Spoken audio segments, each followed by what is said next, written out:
네, 이번 순서는 대표 해외 주식들의 일관 성과를 나타낸 순위를 살펴보는 시간입니다. 또한 간밤대체 무슨 일이 있었는지 하나하나 짚어드릴 거고요. 저는 순위를 달린 남자 순달람 한종목입니다. 네, 정말 분위기가 심각합니다. 러시아와 우크라이나 사태로 벌써 몇 주째 제가 이야기를 하는지 모르겠는데요.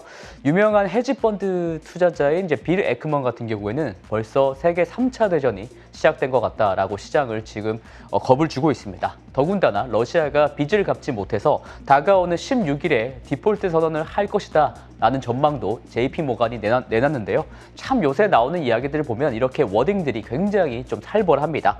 예전에 파월이 어떻게 발언을 했는지 아니면 연준이 금리를 올릴 건지 내릴 건지 이런 것들을 고민하던 때가 그립기까지 하네요. 네, 그래서 전쟁은 더 이상 종식이 됐으면 좋겠는데요. 자, 그렇다면 오늘은 이렇게 힘든 장세 속에서 어떤 종목들을 많이 사셨는지 순위 한번 보시겠습니다. 네, 미래에셋증권 전체 고객님들께서 선택하신 10종목에 대한 이야기 지금 바로 가겠습니다. 네, 순위 10개 저렇게 리스트 있고요. 순위가 사실 2달 넘게 비슷해요.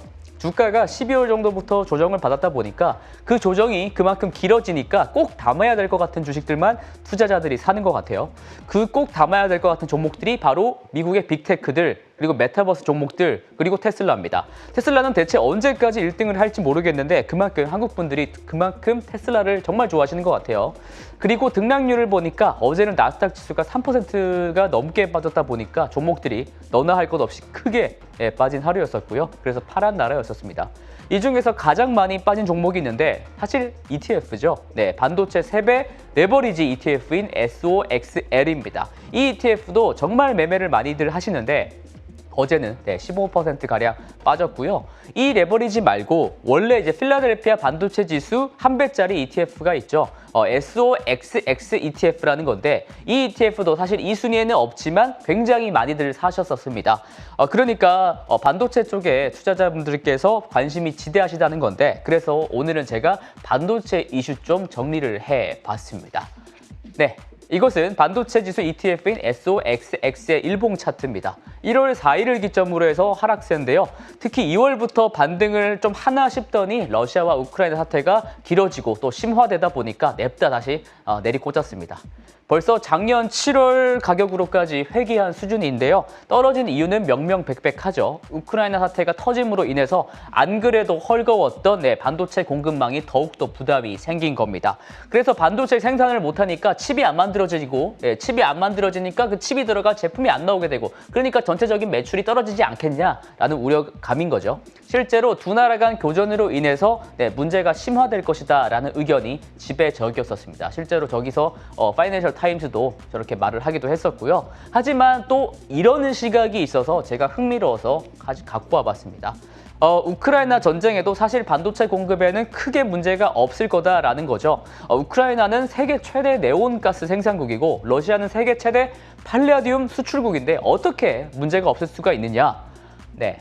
우크라이나와 러시아가 전쟁을 한 것이 이번이 처음이 아닙니다. 2014년에 러시아가 크림반도를 병합할 당시가 있었지 않습니까? 이때부터 모든 반도체 회사가 네온가스와 팔라듐과 같은 재료의 공급망을 다변화하기 시작했었다고 합니다. 그렇기 때문에 단기적인 비축량은 여전히 있는 상황이고요. 네온가스 대신에 염소가스 혹은 불소가스 이런 걸 쓴다든지 이렇게 대체 물량도 확보하고 있다는 거죠. 실제로 미국 정부는 이미 이런 솔루션을 찾고 행동하도록 업체들한테 요청을 해놓은 상태라고 밝혀졌습니다. 그리고 오히려 문제는 러시아 쪽이 훨씬 더 심각하다는 건데요. 러시아는 우주, 국방, 방위, 방산 이쪽에 굉장히 개발 능력이 뛰어나고 또 수출도 많이 하는 나라잖아요. 그런데 미국과 유럽 그리고 일본에서 이런 서방 선진국들이 반도체 칩을 계속 수출을 안 해주고 이렇게 제재를 하게 되면은 결국 러시아만 훨씬 더 손해를 크게 입을 수 있다는 말입니다.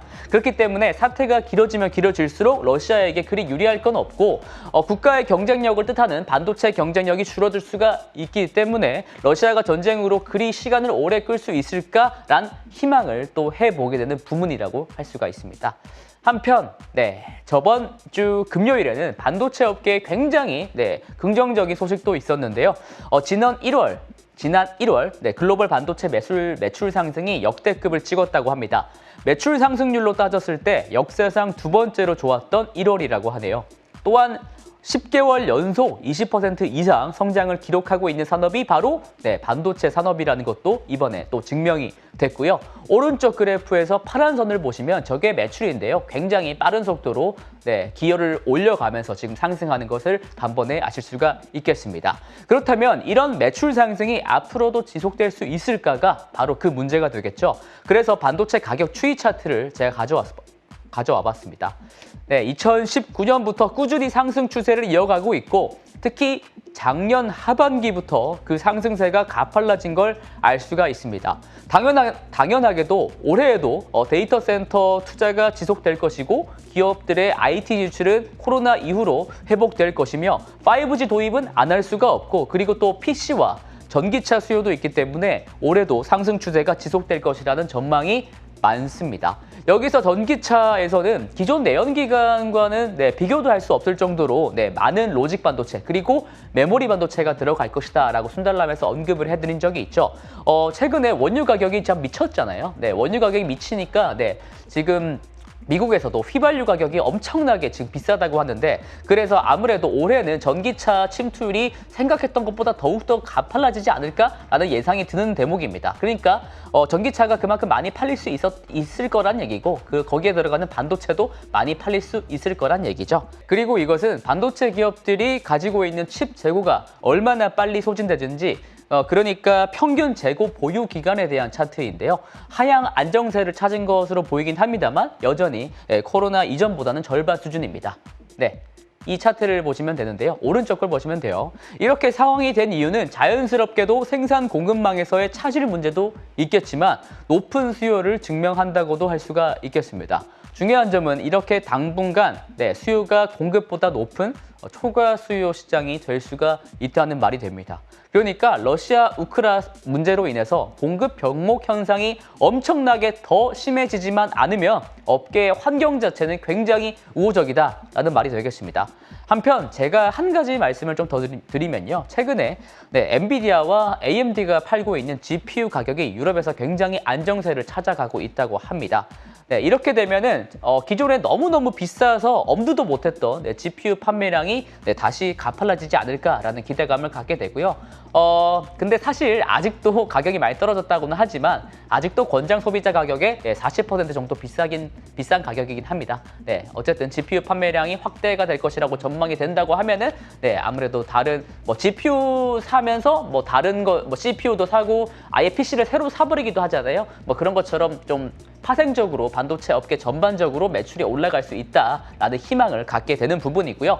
그리고 마지막으로 반도체 이슈 하나 더 점검을 해드리면은 TSMC 소식입니다. TSMC가 3나노 수율이 문제가 없다라는 식으로 지금 발표를 했습니다. 모두의 예상을 뛰어넘는 3나노에 대한 공정 수율을 발표를 했는데요. N3E라고 불리는 공정이고요. 이 공정은 5나노 공정보다 60%가 더 높은 트랜지스터 밀도를 보이는 정말 그야말로 획기적인 공정 업그레이드입니다. 근데 문제는요. TSMC가 원래 3나노 공정에 대해서 굉장히 수율적으로 문제가 있다고 디지타임즈가 보도한 바가 있거든요. 그리고 삼성전자도 4나노 공정에 대한 문제가 지금 굉장히 많이 좀 있었었고요. 그래서 미세 공정이 이제 더 이상 한계에 다다른 거 아니냐? 이런 업계의 판단도 있었었거든요. 이게 문제가 뭐냐면요. 미세 공정을 더 이상 좀 미세하게 빨리빨리 못 만들어내게 되면 파운드리 쪽에서 이런 문제가 생기면 팹리스 쪽에서도 더욱더 좋은 성능의 칩, 더욱더 미세한 성능의 칩을 개발을 해내야 되는데 파운드리가 못 만들어주니까 스케줄이 계속 밀리는 겁니다. 그러니까 신제품 출시 시기가 뒤로 밀릴 수가 있기 때문에 이게 또 악재로 꼽혔었거든요. 사실 그래서 반도체 산업에 대한 심리를 부정적으로 만든 요인 중 하나였었는데 이 부분이 TSMC로 인해서 말끔히 좀 해소가 되는 모양새입니다. 경쟁자 TSMC가 저렇게 좀 잘 달려나가고 있는데 한국인으로서는 좀 아쉽기도 하네요. 삼성전자는 최근에 악재가 굉장히 많죠. 이런 파운드리 쪽에서 문제도 있고 무선 사업부 GOS라는 지금 굉장한 게이트도 좀 터져 나온 상황인데요. 아무쪼록 삼성전자가 TSMC한테 좀 잠재적인 경쟁자로서 잘 경쟁을 이끌어 나길 좀 기원을 해보면서요. 그럼 저는 내일 내일 모레죠. 네, 내일 모레 또 열심히 달려보도록 하겠습니다. 이상 순달람이었습니다.